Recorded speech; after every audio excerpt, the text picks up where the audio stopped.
All right, here's some case studies. You guys ready? So I'm giving you my secrets. I'm even telling you where they're at.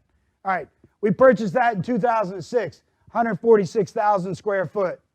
It was 956 units, 201 climate control, 955 non-climate, 21 parking spaces, and 3 different offices. It was 67% occupied at purchase in a 2-tier market. Okay, Nacogdoches, 45,000 people, medium income, 45,000. Literally the target market we target now. Existing occupancy now, 86%. It's actually 88. This presentation was put together about 3 or 4 weeks ago for a different presentation I did. It's actually 88%. We purchased that for $6.7 million or 45.73 cents per square foot. We had additional land for expansions, and we did some enclosed boat and RV spaces and some larger spaces. It's 4 different properties on the same road. So we did on property 2, we did some large 14 by 30 and 35 foot spaces. And then on property 3, we did some boat and RV spaces, huge. They're 14 by 45s and 14 by 55s. That was the 41 spaces. We went in, fixed the asphalt, new gates, new cameras, full-blown office remodel.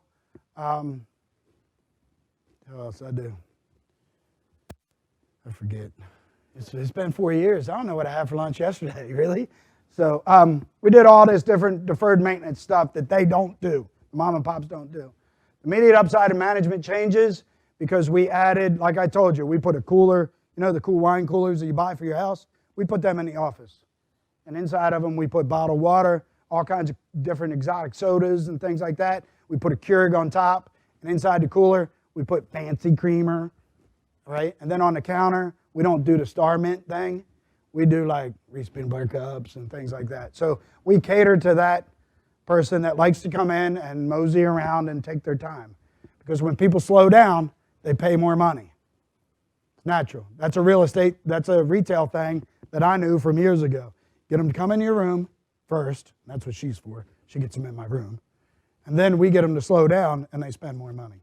So we did a lot of upside management, and it's a solid growth secondary market for 30 straight years. Stephen F. Austin's out there. That's the other thing I didn't highlight is we like a lot of towns that are county seat, college, destination, like Livingston, things like that. We like things that draw people to them versus just a town out in the middle of nowhere. So, all right, we raised rents to market level, we improved management, we enhanced the retail offerings, we added additional expansion, we remodeled the office and deferred maintenance, and we implemented all of our revenue management strategies. For those of you who are going to go out and buy a self-storage property that is 0% occupied or really, really low, 30, 40, 50%, I'm going to give you a secret. This is the best secret you'll ever have. Is I tried this in Nacogdoches. I've had this thought for many, many years. I did not apply it at Uncle Bob's or at the Jenkins organization. I tried it in Nacogdoches, and it crushed it. I did what I call a $50 any space move-in. So regardless if it's a 10 by 30, 10 by 40, 10 by 10, 5 by 10, I didn't care. We sold it for $50. I started that September 15th in Nacogdoches of 2017, and by February, I gained 35%, 35,000 square foot of occupancy at $50 a square foot. And you guys would be like, man, that's crazy. But at the same time, I was probably getting 45 cents a square foot when the market was at $1. So you'd think I was nuts. But when you have 1,000 space property in Nacogdoches, Texas, and it was 67% occupied, you have a lot of air blowing through units with no money. Well, I got money like that. And then they all got rent increases. Okay? So think about this. You send them a $20 rent increase, that's a 40% rent increase, right? And then 6 months later, I send them another 20. where can they go? They're at $90. The unit down the way is $179. They ain't going nowhere. So I did that at the same time as leasing up, changed my prices back for the school season, maxed out the prices during school season. School season was over, dropped my prices back down to $70 any space. And slowly, you'll see what happened. We've taken that property at an all-in cost of $8.1 million. Our capital raise was $2 million. Monthly revenue at purchase was $62,000. Last month I did $98,000. Pretty kick-ass, huh? You guys can do the cap rate stuff on all that right there. So, net rentable square foot went from 146 to 165. Occupancy was 67, now 88. Our target cash on cash was 8%. I'll show you that in a second. Investor return was 24. Our investment period was 5 years. So our targeted cap rate exit is 7.25%. And there's some reality here. That property is currently worth $11 million. Okay? So I'm going to rewind to my first presentation from the beginning of the presentation. I started this. This was my second property I bought. Okay? My second property. I paid $6.7 million for it. Scares the shit out of you, don't it? Yeah. I went in debt like that. Okay? But there's a reality there because me and my business partner own 40% of the back end of that thing. You guys can do the math. So, get a good partner because on the front end of that thing, as an investor, you get 60% of that and you've made a ton of money. Here's the cash on cash. 6.4, 6.6, 7.8. We're in the 10% right now. We're going to 12% by next year. When they cash out, so what we're in the process of doing, and this plays to what Steve does, is we're in the process of refinancing this right now, drawing out a bunch of money, giving the money back to the investor so they can redeploy it for us on another one, and keeping the property at the same time. So they're still in the deal, and they get to double down on their money. Okay? All right. This is New Caney. It used to be called Storz a Lot Self-Storage. And we bought this in December of 16, 99% occupied. It's 3 phases. We bought phase 1. Phase 1 was doing $13,000 a month. I can do this without even looking at it because I've talked about it so many times. It's $13,000, or 13,000 square foot. It was $24,000 net rentable. And what we did is we went in, it had push gates, had a gravel parking lot for the customers, but concrete drives. I call it bruised banana. It was tan with brown doors, right? Really ugly.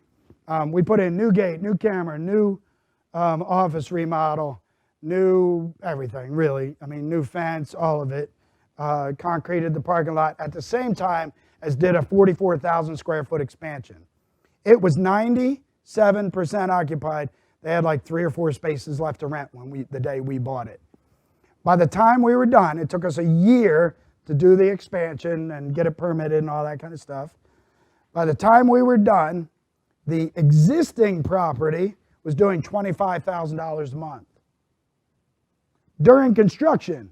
So you're going to move your shit into a space, and I'm going, excuse me, ma'am, I got to pour the concrete right here. Can you get out of my way? And she's like, sure. Oh, by the way, here's your rent increase. At the same time, because they had nowhere to go. So if you know where New Caney is, 99 now dumps onto 59. We're 2 miles north on the left-hand side. And we bought that little rundown property, and we added all this to it. We did phase 2, 44,000 square foot, leased it all up, had a flood, kicked a bunch of people out, started again. The first phase flooded. Obviously, the second phase was up high enough that it didn't flood. We just bought the 4.2 acres behind it, and we're doing phase 3 right now.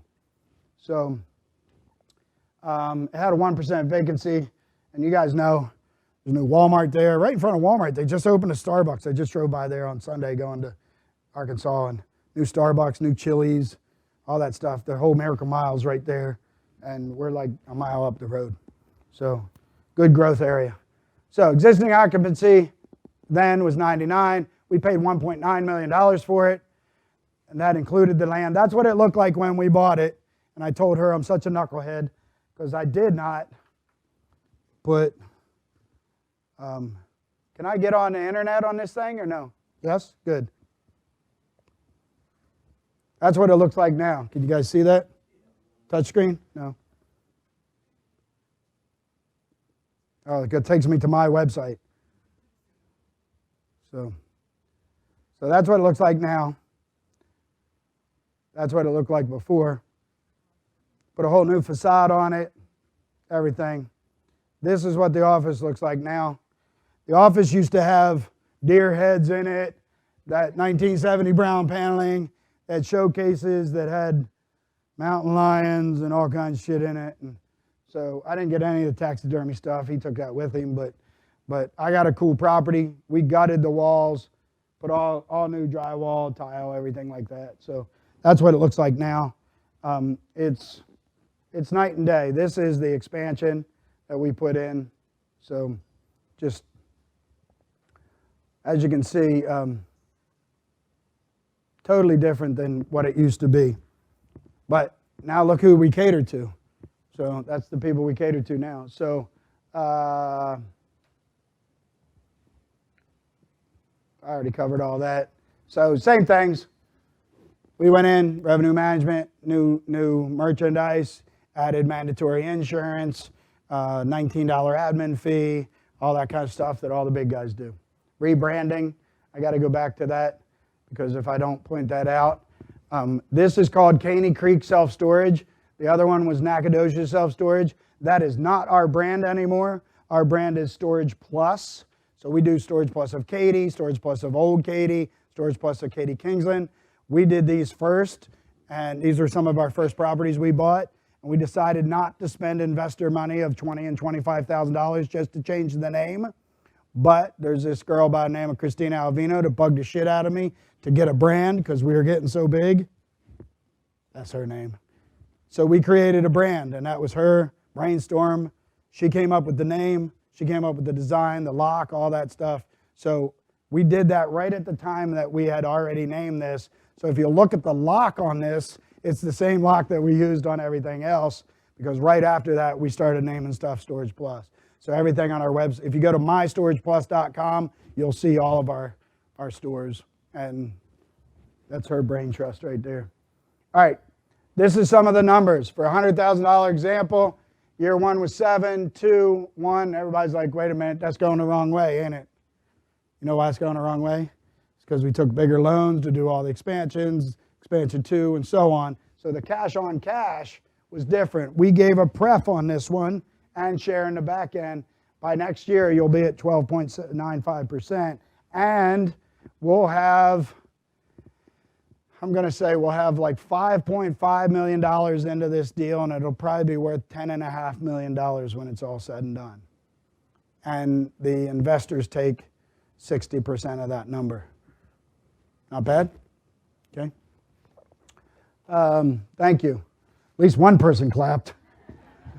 All right. So this will give you all the targeted returns. Similar thing. Our multiple on this is almost 3.25 times money. All right. Next steps. Any opportunity for you guys to invest, you know how to get a hold of me. I got business cards, things like that. Just reach out to me. I will say this bluntly. If you guys want to go do a storage deal on your own, call me. I will save you from making mistakes. And you can ask her. I will. I spend a lot of time on the phone with people that I never do deals with.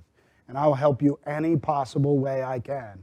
Because as an investor, no one helped me. My old boss fired me for that. Okay? So I had to learn all this on my own. So what I do is I give back till it hurts.